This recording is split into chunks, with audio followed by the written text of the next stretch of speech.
ऐसे सोच का इतना प्रभाव पड़ता है कि अररिया वाली छोटू आरती की कांड हो जाती है, और वो जो दिल्ली में निर्भया गैंग रेप हो गया वो हो गया। अबे भोसरी वाले, तुम कॉफी विद करण चला रहे हो, दुकान खोले हुए। जितना भी हीरोइन है, इसका जब एज ढलता है तो कुत्ते की हालत हो जाती है। इसीलिए ये लोग पैसा वाला मालदार आदमी को देख करके अपने जवानी में शादी करती है। अब जूही चावला को जय मेहता से शादी करने की क्या ज़रूरत थी? साला इंडस्ट्री में लड़के का अकाल हो गया था, सब मर गया था दुनिया का।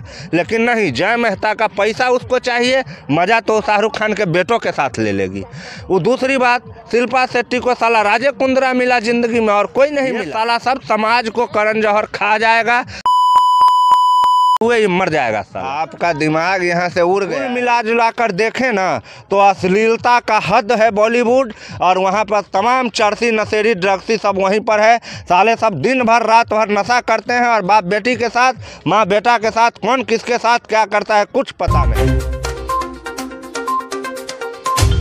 नमस्कार, आप फेसबुक और यूट्यूब पर देखना प्रारंभ कर चुके हैं खबर 247।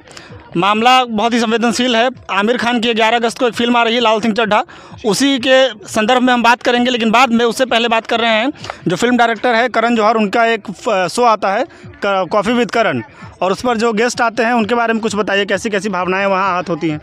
देखिए, करण जौहर का जो शो है कॉफ़ी विद करण, ये शुरुआती जो एक आध साल इसके एपिसोड चले थे तो शो था कॉफ़ी विद करण। लेकिन फ़िलहाल जो शो चल रहा है उसका नामे गलत है, कॉफ़ी विद करण नामे गलत है। उसका नाम होना चाहिए विद करण जौहर, और ये कॉफ़ी विद करण बिल्कुल नाम गलत है। अभी मैं पिछले दिनों एपिसोड देख रहा था तो एपिसोड में अनन्या पांडे आई थी, जो चंकी पांडे जी की सुपुत्री है, और बॉलीवुड में उनका अभी नया नया एंट्री होने जा रहा है। एक आध फिल्म आया भी होगा, हमको नहीं पता है। उनसे कोई भी हीरोइन या हीरो अगर आते हैं करण जौहर के शो में तो पहला सवाल उनका होता है कि आप कैसे करते हैं, आपको बेडरूम में लाइट कैसी पसंद है, करना के बाद क्या पसंद करते हैं, कोल्ड ड्रिंक पीना, हॉट कॉफ़ी पीना। करण जौहर अजीब तरह के मानसिक बीमार लोग हैं। उनके पिताजी यश जौहर थे जो बहुत बड़े निर्माता निर्देशक थे, और उनके पास बहुत पैसा है, इतना पैसा है जिसका कोई और हिसाब नहीं है। जब जब करण जौहर को पागलपन का दौरा पड़ता है तब तब कोई शो बना लेते हैं या कोई फिल्म बना लेते हैं। उनको कमाई हो न हो इससे उनको कोई मतलब नहीं है, पैसे की कोई कमी नहीं है। अभी तक शादी तो खुद किए नहीं हैं, की बातें सबसे करेंगे। इतने चूतिया आदमी को मैंने दुनिया में कहीं नहीं देखा जो खुद शादी नहीं किया, और तमाम एक्टरों और एक्टरों से पूछेगा। इस शो में आकर अनन्या पांडे जो है, उनका एक इंटरव्यू मैं देख रहा था कॉफ़ी विद करण का, तो उसमें करण जौहर ने पूछा तो कितना पसंद करते हैं, तो अनन्या पांडे बोलती है मैं सुबह करवा के आई हूँ, अगर मैं करूँ ना तो मेरा दिन नहीं गुजरता है। और वो शो बहुत ही बढ़िया शो के श्रेणी में आता है कॉफ़ी विद करण। काफ़ी ब्रांड वैल्यू है करण जौहर की, और करण का जो शो है कॉफ़ी विद करण वो काफ़ी पॉपुलर शो है, और बच्चे बूढ़े माताएं पिताएं सब एक साथ इस शो को देखते रहती है, कारण कि सबको पता है इसमें गलत बातें नहीं होगी।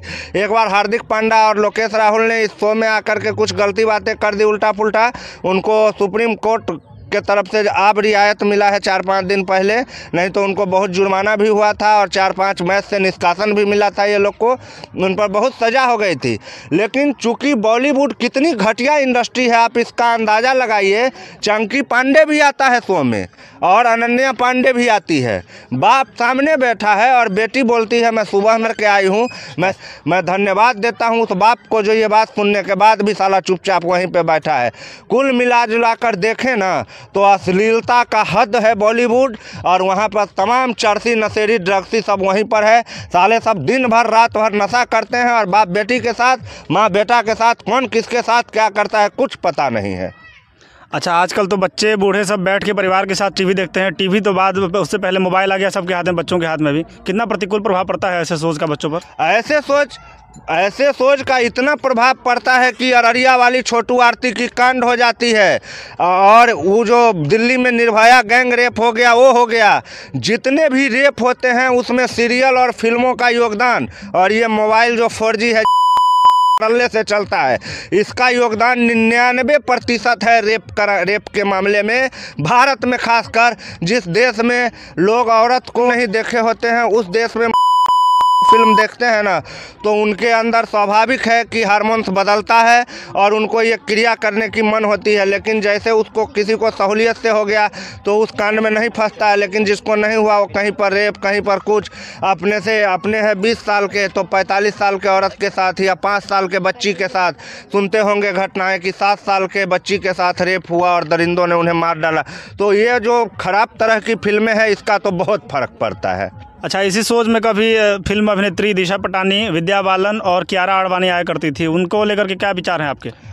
विद्या बालन जी के विचार तो मैं आपको बता दूं, उनके आते ही करण जौहर से पहले वो गला मिली, ऐसे मिली जी लगा कि साला 10,000 साल के बाद प्रेमी का मिलन हो रहा है। फिर जैसे तैसे दोनों आखिर अलग भी हुए, हो करके आमने सामने बैठे।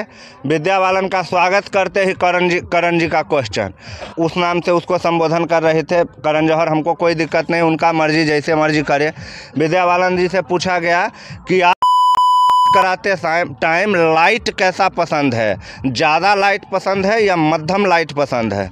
विद्या बालन ने बड़ी बेबाकी से जवाब दिया कि मुझे मध्यम लाइट पसंद है। फिर विद्या बालन के लिए दूसरा सवाल देखिए, करते वक्त कैसा बेड शीट कौन सा कलर का रखते हैं, डार्क कलर का या लाइट कलर का? अबे भोसरी वाले, तुम कॉफ़ी विद करण चला रहे की दुकान खोले हुए हो, कैसी लाइट रखते हो, कैसा बेडशीट रखते हो? उसके बाद भी नहीं मानता है। तीसरा सवाल विद्या बालन से, के बाद क्या पीना पसंद करती है, कॉफ़ी, चाय, कोल्ड ड्रिंक या कुछ हार्ड ड्रिंक? विद्या बालन जी का जवाब आता है, नहीं, मैं पानी पीती हूँ। दूसरे का प्यास बुझाते बुझाते मुझे खुद प्यास लग जाता है, इसके लिए मैं पानी पीती हूँ।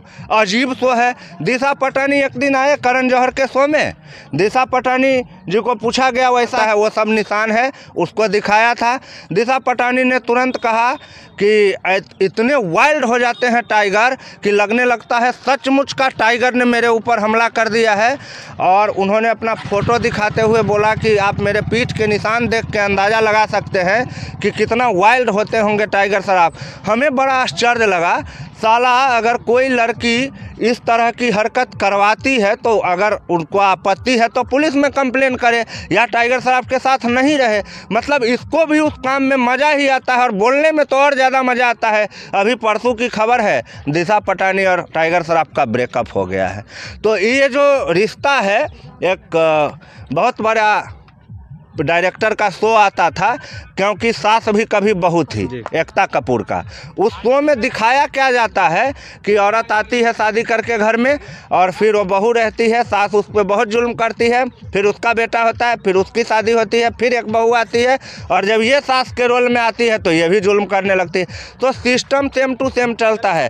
ये बॉलीवुड की जितनी भी हीरोइनें हैं, ये सब इतनी घटिया क्वालिटी की हो गई है।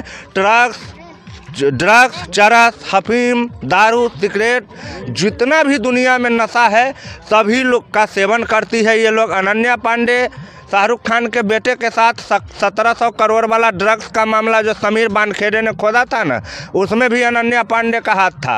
और चंकी पांडे जो है वो पहले एक बार 2 बार धरा चुके हैं गलत कनेक्शन में। तमाम लोग जो, कियारा आडवाणी को देख लीजिए, इतनी अच्छी लड़की आई थी इंडस्ट्री में, लेकिन इंडस्ट्री वालों ने उसको भी नहीं छोड़ा। इंडस्ट्री में जो पुरुष डायरेक्टर और प्रोड्यूसर है वो नई लड़की का बेसब्री से इंतज़ार करते हैं। नई जितना भी हीरोइन है, इसका जब एज ढलता है तो कुत्ते की हालत हो जाती है। इसीलिए ये लोग पैसा वाला मालदार आदमी को देख करके अपने जवानी में शादी करती है। अब जूही चावला को जय मेहता से शादी करने की क्या ज़रूरत थी? साला इंडस्ट्री में लड़के का अकाल हो गया था, सब मर गया था दुनिया का, लेकिन नहीं, जय मेहता का पैसा उसको चाहिए, मज़ा तो शाहरुख खान के बेटों के साथ ले लेगी वो। दूसरी बात, शिल्पा शेट्टी को साला राजे कुंद्रा मिला ज़िंदगी में और कोई नहीं मिला।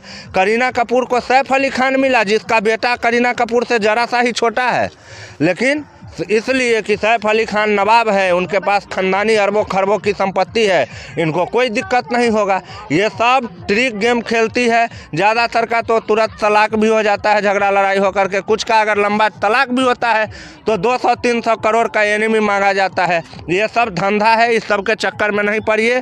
ये साला सब समाज को करण जौहर खा जाएगा, करते हुए ये मर जाएगा साला। चलिए, समय देने के लिए धन्यवाद। फेसबुक पर पेज को फॉलो कीजिए, यूट्यूब पर चैनल को सब्सक्राइब कीजिए। आपका बहुत बहुत धन्यवाद।